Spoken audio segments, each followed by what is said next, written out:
Alô, galerinha, bem-vindos a mais uma hora do exercício, todos os dias ao meio-dia aqui no canal do Professor Guerra, continuando com a questão 85 do Enem de 2012. A questão diz: a imagem representa o processo de evolução das plantas e algumas de suas estruturas. Na verdade, ela não representa o processo de evolução, ela mostra a relação entre os grupos de plantas existentes hoje.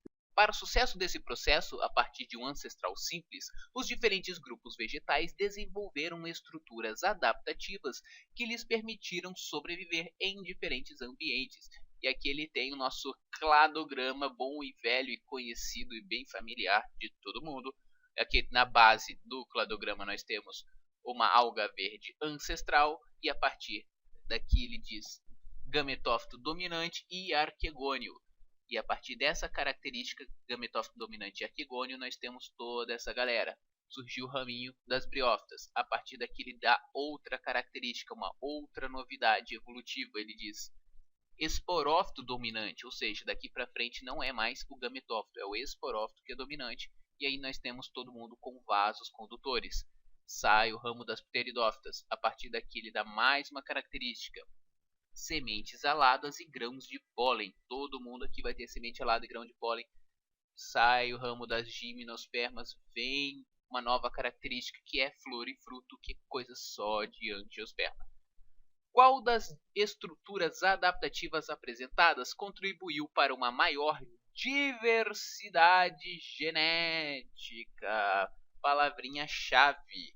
Não importa o que você ouviu no cursinho, ou não sei aonde, ou que você leu num livro, na apostila, não sei o que o professor faz lá. O que importa é responder a questão. Ele está falando qual é a estrutura mais importante, qual é a estrutura mais bonitinha, qual é a estrutura mais derivada, ou como as pessoas falam erroneamente por aí, as estruturas mais evoluídas. Ele só quer saber qual é a estrutura que permite a maior diversidade genética. Responda a questão que você está fazendo. Letra A. Sementes aladas que favorecem a dispersão aérea. Semente alada é uma coisa legal? É uma coisa legal. Você tem aqui, por exemplo, uma sementezinha, tem uns negocinhos assim, e uma espécie de asinha, e quando o vento bate, ela vai sendo carregada por aí. E aí, quando a planta original, a planta mãe, estava aqui, por exemplo, imagina a árvore aqui, a planta mãe soltou essa semente, vários quilômetros depois, você vai ter a planta filha. Isso aí aumenta a diversidade genética? Não, isso aumenta a dispersão, isso aumenta, sei lá, a possibilidade de conquistar novos ambientes, né? Uma região ainda não explorada por essa espécie, mas não aumenta a diversidade genética porque a semente já foi concebida, já houve o cruzamento. Não é a letra A. Letra B, os arquegônios aqui no início, que protegem o embrião multicelular. Por isso que esse grupo é chamado de embriófita, porque nós temos um embrião e ele é protegido pelo arquegônio. Isso faz aumentar a diversidade genética? Não, isso é uma garantia de que, não é uma garantia, mas é mais um reforço para ajudar esse embrião a se proteger e a sobreviver e a germinar e tudo mais. Mas fazer o embrião é o que aumenta a diversidade genética. O arquegônio é aquela estrutura meio que a gente tinha lá nas briófitas. O arquegônio aqui, como se fosse uma garrafinha, mais ou menos como se fosse o pistilo, mas não é. E ele está protegendo aqui dentro o embrião nas briófitas e tudo mais. Não é a letra B. Letra C, os grãos de pólen que garantem a polinização cruzada.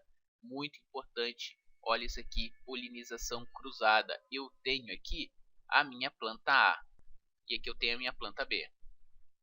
Elas são gimnospermas. Que o grão de pólen ele surge aqui, ó. Então vai pegar gimnosperma e angiosperma. Então eu tenho a minha planta A e a minha planta B. Olha o que acontece. O pólen da planta A, pelo vento, ele vai ser disperso aqui e vai chegar na planta B. O que é o grão de pólen? Ele é o gametófito masculino. E aí eu trago o gametófito masculino para o gametófito feminino e eu tenho a polinização cruzada, eu tenho a fecundação cruzada entre diferentes indivíduos. Eu faço aquela mistureba genética, muitas aspas nessa hora da mistureba genética, tá? Nunca escreva isso na prova. E aí eu tenho uma terceira planta, uma planta C, que é, entre aspas, a mistura, ela é o cruzamento entre A e a B. Vai ter alguns alelos da A, alguns alelos do B e tudo mais. Vai ser uma planta nova, vai ter cromossomos novos, vai ser toda uma coisa diferente das plantas originais. Tem a planta C, novinha em folha. C, então, resposta à letra C, de cruzamento. E a letra D diz o fruto, que promove uma maior eficiência reprodutiva. Tá, o fruto, já depois que a semente foi concebida e tudo mais, não vai aumentar a diversidade genética. E ali a letra E, os vasos condutores que possibilitam o transporte de seiva bruta. Isso é muito bom para conquistar o ambiente terrestre, mas isso não ajuda na diversidade genética. Então é isso aí, galerinha. Se você gostou, dá um joinha aqui no vídeo. Dá um joinha lá no Facebook. Se você quer saber mais sobre esse assunto, tem mais vários vídeos sobre isso. Se inscreve no canal, todo dia tem exercício. Amanhã tem mais e até a próxima.